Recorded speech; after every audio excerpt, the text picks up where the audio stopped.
I thought I was helping him, but I ended up letting something into my life that I'll never be able to escape.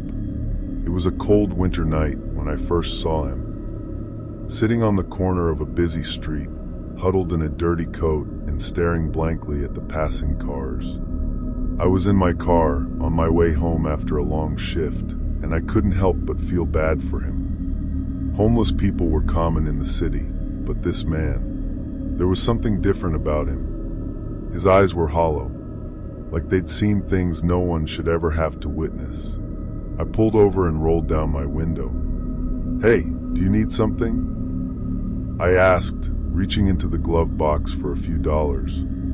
He didn't speak at first, just kept staring, but then his cracked lips moved, and he whispered, "You're too kind to me. I'll return the favor." I handed him the money and smiled awkwardly. "Take care of yourself, okay?" As I drove away, I shook off the strange feeling creeping down my spine. People in need were always around. It wasn't unusual to help when you could. But the next morning, when I went out to start my car, there it was, a strange, wet handprint smeared across my window. My first thought was that it was just a prank, maybe some kids messing around. But as I wiped it off, I saw something odd. The handprint didn't wash away. It just stayed there, faintly, like it was somehow imprinted on the glass. I told myself I was being paranoid, that it was just dirt or something. But then, it happened again, and again. Every time I would come outside, there'd be another handprint, always in a slightly different place, as if someone was watching me. I tried to ignore it, but it felt like the world around me was growing smaller. One evening after work, I came home to find the front door slightly ajar. My heart stopped. I knew I had locked it. Inside, everything looked fine. No sign of forced entry, nothing out of place. But on the floor, right in the center of my living room, was a crumpled dollar bill. The same one I'd given him. That's when I started to see him everywhere. On the corner near my office, in the alley next to the grocery store. Always in the background, watching from a distance. One night, as I was coming home late, I spotted him again. This time, he was standing in the shadows across the street from my apartment. His eyes locked on mine. I felt a chill run through me. I couldn't move, couldn't look away. There was something unsettling about his stare, something that felt like it was reaching into me, into my very soul. I walked faster, my pace quickening, but as I reached the door to my building, I heard a voice behind me, soft, like a whisper in the wind. "You can't escape, not from me. Not now." I spun around, but the street was empty. That night, I heard scratching at my window, soft at first like the wind, but then more deliberate like fingernails dragging across the glass. My heart hammered in my chest as I crept to the window, praying it was just the wind. But when I peered out, there he was, his face pressed against the glass, eyes wide and unblinking.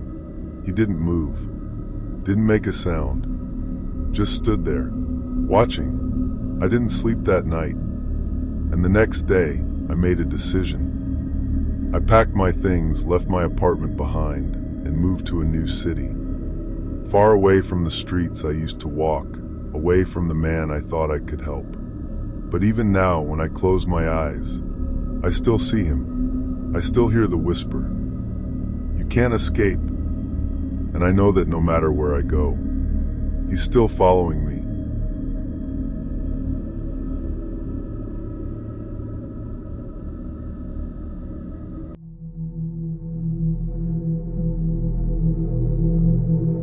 I saw the white SUV following me. At first, I thought it was a coincidence. But when I turned, it turned. When I slowed down, it slowed down. And when I stopped, it stopped too. It was late, and I was driving home after a long shift at the hospital. The roads were dark, the kind of darkness where streetlights don't quite reach. I had been exhausted all day, but I pushed through. As I turned onto the back road, the only one leading home, I noticed the headlights in my rearview mirror. A white SUV, not too close, but enough to be noticeable. I didn't think much of it. I mean, it was just a car on an empty road, right? But then it stayed there. It stayed behind me for miles. I tried to dismiss it. Maybe they were going the same way. Maybe they just had to be out here too. But there was something about the way it followed me. Like it was just a little too close. Every time I glanced in the mirror, I'd see those headlights, even if they didn't seem to get any closer. I made a left onto a side road, hoping it would break the pattern. But no, the SUV turned too. Now, I was starting to get nervous. I picked up speed, trying to outrun the unsettling feeling growing in the pit of my stomach. I could feel my hands getting clammy on the wheel. Maybe I was being paranoid. But then I tried something. I slowed down, expecting them to pass me, to show they weren't really following me, but the white SUV matched my speed. Exactly. Not faster, not slower, just exactly the same. I was starting to sweat now, my breath getting shallow. This wasn't right. I needed to get home. My mind raced, but I forced myself to calm down. I made a sharp turn onto another street, this one winding and narrow, hoping to shake them off. But when I looked in the mirror, that white SUV was still there. Right behind me. I could see it now in the reflection. The headlights were too bright. Blinding, almost as if they were following me on purpose, but not quite close enough to make it obvious. The driver was keeping their distance, but there was no denying it anymore. I tried to take a different route again, this time pulling into a poorly lit gas station. The moment I stopped, the white SUV parked a few spots away, facing my car. I froze. For a long moment, nothing happened. No one got out of the SUV. The engine idled quietly. I sat there, feeling the weight of the silence pressing in. My heart was pounding in my ears. And then, just as I was about to pull away, a man got out of the SUV. He didn't walk toward me, but I could see him in the mirror, standing there, staring. I didn't know what to do. Panic took over, and I slammed the car into reverse, almost hitting a pump as I sped out of there. I drove straight home, not once looking back. I didn't know what would have happened if I had stayed. What did he want? Why was he following me? But here's the thing. The next day, I checked my rearview mirror while driving to work. And you know what I saw? The same white SUV, cruising in the lane behind me.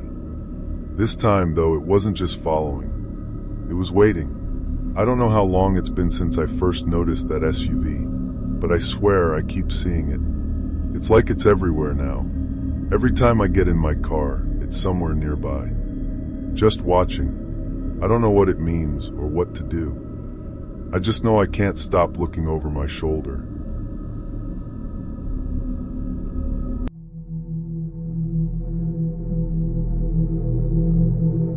I never meant to use the payphone that night.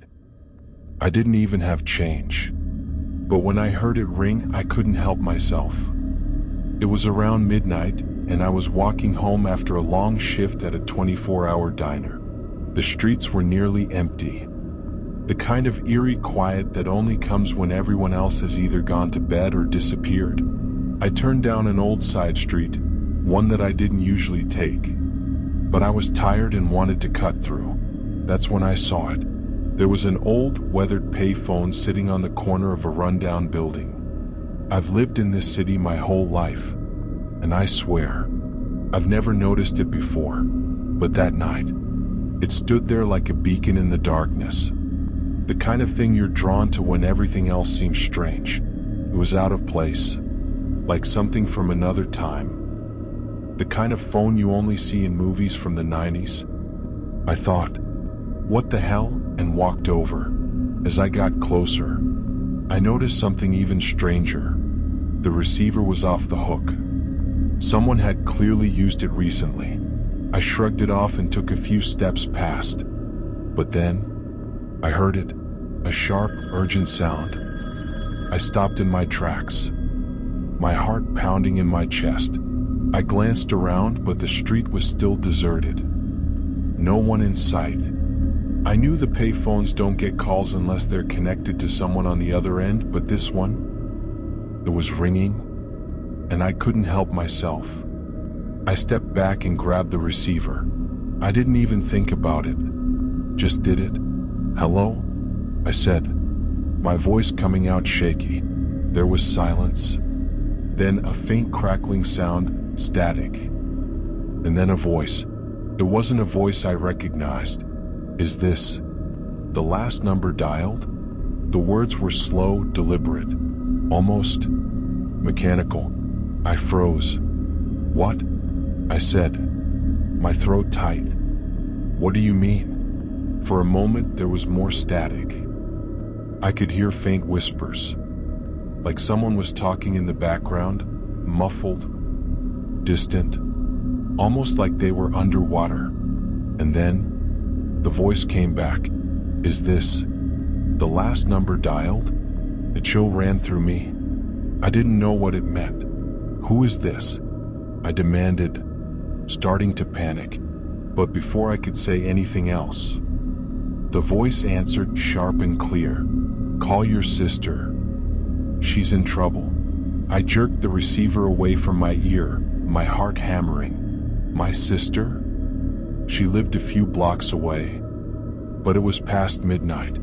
I hadn't talked to her in days, so why would someone be telling me that? I looked around again, but the street was still empty.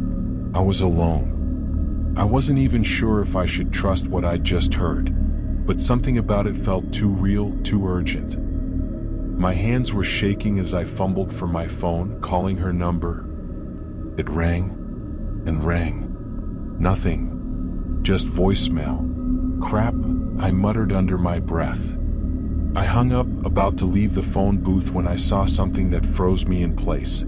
On the glass, in a smear of grime, were numbers. They weren't mine.